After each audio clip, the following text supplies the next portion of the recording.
At 2:13 a.m., Elias heard his television turn itself on. He was the only person in the house. He had checked the locks twice.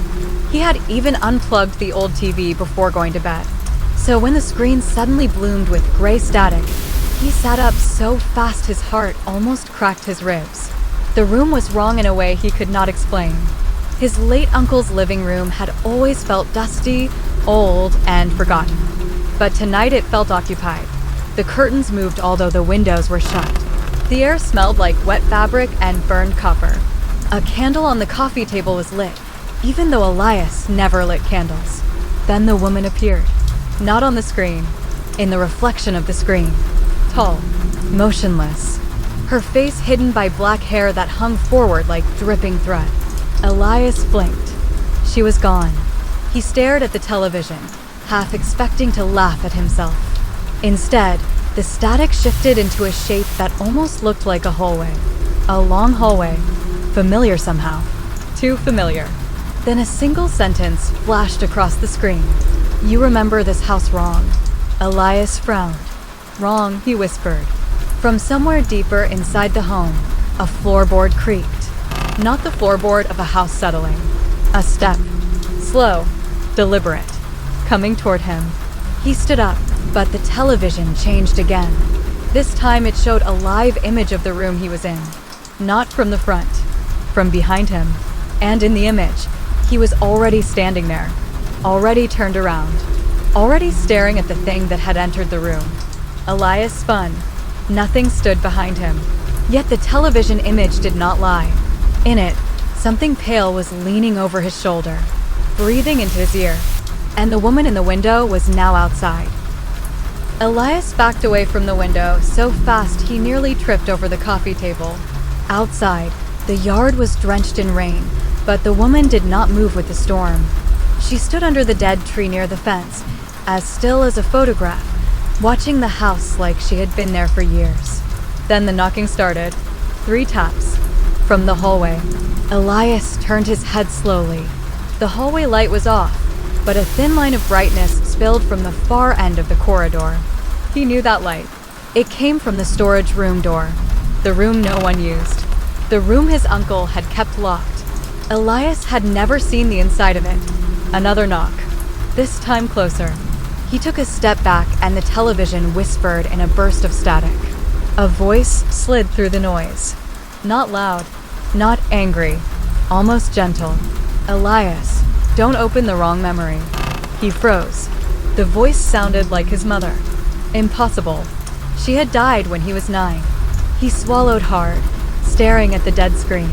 Then the static cleared just enough to reveal a face in the glass. Not the woman outside. Not his mother. His own face. Only older. Thinner. Eyes hollow with fear. The older version of him mouthed one word through the screen. Basement. Elias had no basement. He knew that for a fact. But then the floor beneath his feet trembled, and the rug in the center of the room shifted as if something beneath it had just exhaled. The television clicked off. The room went black. And in that blackness, the woman at the window finally moved. She raised one hand. Not to wave. To point. At Elias. Or maybe at the space behind him. The breath behind Elias was real. That was the first thing his mind understood. He did not turn around at once. He stood frozen, every muscle locked, waiting for the thing behind him to do the next horrible thing on its own. Instead, a voice whispered near his left ear. "You came back." Elias flinched so violently he knocked the lamp over. It crashed to the floor and went out. Moonlight spilled in through the curtains, turning the room into strips of silver and shadow. He turned. No one there, but the air felt occupied. He rushed into the hall and slammed the storage room door open, hoping to find something ordinary. Boxes, old clothes, rotten furniture, anything that could explain the strange voices and the impossible image in the TV. What he found made his stomach drop. The room was full of televisions. Not one, dozens. Old models, small screens, broken screens. Screens stacked on shelves on the floor against the walls. All of them showed the same thing. His house, his living room, his face. In every screen, Elias was standing in the room he had just left. And in every screen, the woman was standing behind him. He stumbled backward. On the nearest TV, his own mouth moved without his permission. Don't trust the version of me that remembers. Elias stared. What does that mean? The answer came from behind him. It means you were never supposed to come home. He turned and saw a man standing in the doorway. Older, shaking, with Elias's eyes. The same face, just worn down by years of terror. Elias could not speak. The older man looked past him into the room full of screens and said, "It started the night we tried to record her." The older Elias stepped into the room and shut the door behind him. "No," he said, seeing the confusion on the younger version of his face. "Not record. Trap. That's what we thought we were doing." Elias shook his head, still staring at the duplicate of himself. "This is insane." "Good," the older man muttered. "That means you still think this is happening to you." He walked to one of the screens and pulled a tiny cassette tape from behind it. Elias recognized the label immediately. Room 13, do not play alone. His throat tightened. He had written that label himself. The older version of him held the tape up. "That night, we were kids. You, me, Mara, and Jonah. We found the old camera in the storage room. We thought if we filmed the woman in the window, we'd prove she was real." Elias frowned. "Woman." The older Elias laughed without humor. She was never just a woman. He slipped the tape into a player. Static poured from the speakers. Then images appeared on the nearest screen. Grainy footage. A dark hallway. For children with flashlights. Their faces tight with fear. Elias stared in disbelief. He was one of them. Younger. Standing near a door marked room 13.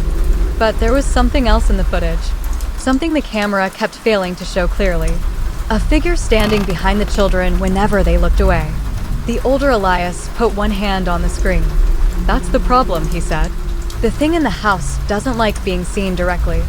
It only lives in the gap between attention and memory." Elias's pulse raced. "Then why am I here now?" The older man's face changed. Because the tape ended, and on the last frame, the younger Elias in the footage turned toward the camera and whispered, "Don't let me remember her face." At that exact moment, a scream blasted from the TV speaker. The scream did not sound human. It sounded like a memory breaking. Elias stumbled back, nearly hitting the shelf of televisions. The older version of him grabbed his arm before he could fall. "Listen to me," the older man said quickly. "There is a reason the woman keeps appearing at windows, reflections, and static.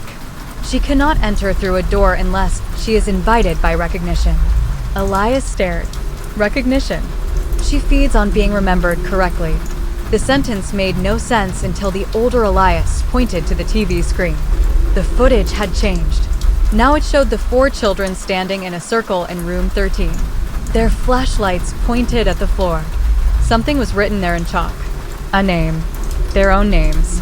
Except one of the names had been scratched out and rewritten so many times it looked torn apart. Mara. Elias felt a flash of pain behind his eyes. "Mara," he repeated. The older Elias went still. "You remember her now?" The room tilted. A memory surfaced. A laugh. A girl with a red ribbon tied around her wrist. A hand slipping out of his while they ran through the house. Then a door. Then rain. Then the woman at the window. Elias grabbed the nearest shelf to steady himself. "No," he whispered. "No, that's not right. Mara was with us." The older Elias closed his eyes. "That's the problem." He turned the tape player off. When the static stopped, the silence was worse. Then the screen at the end of the room flickered, and the woman appeared again. But this time her face was clear. Elias staggered. It was Mara, older than in memory. Pale, hollow-eyed. Her mouth opened slowly, and she spoke with Elias's mother's voice. "You left me in the house." Elias could not breathe. Mara. It had to be Mara. But the face on the screen kept changing every time he blinked. One second it was Mara. The next it was his mother. Then it was the woman from the window. Then it was his own face, stretched thin and wrong. The older Elias stepped away from the screen, looking shaken for the first time. You saw it too. Elias pointed at the screen with a trembling finger. Who is she? The older man stared at the floor. She is what came back after we locked the door. Elias's mouth went dry. What door? The older Elias looked up. The one in the basement. He said it like a curse. Elias shook his head. There is no basement. The older Elias gave a sad smile. There is now. The floor beneath them groaned. Not from below the house. From below the room. The shelves rattled. One screen exploded into black snow. Another showed the woman standing in the hall behind them, although the hall was empty when Elias looked.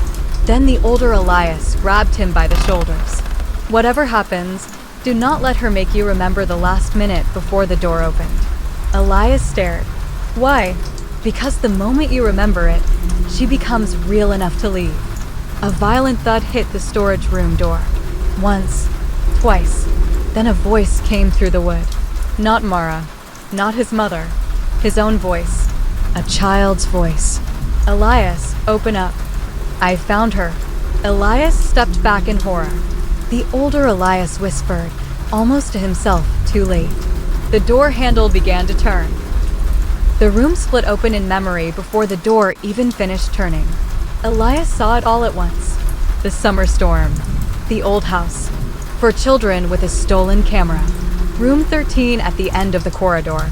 And Mara standing in front of the basement door, daring the others to look through the crack. The memory hit him like a blade. They had not found the woman. They had made her. A knock from the past. A shape formed by fear, obsession, and the need to prove something no child should ever have touched. The older Elias doubled over as though the memory was hurting him too. She wasn't in the house before that night, he said.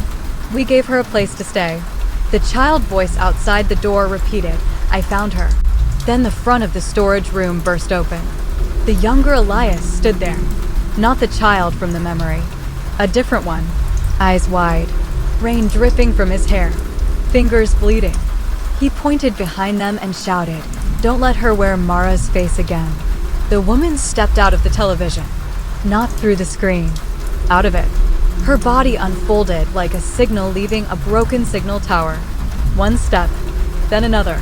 As she entered the room, every screen in the house turned to static.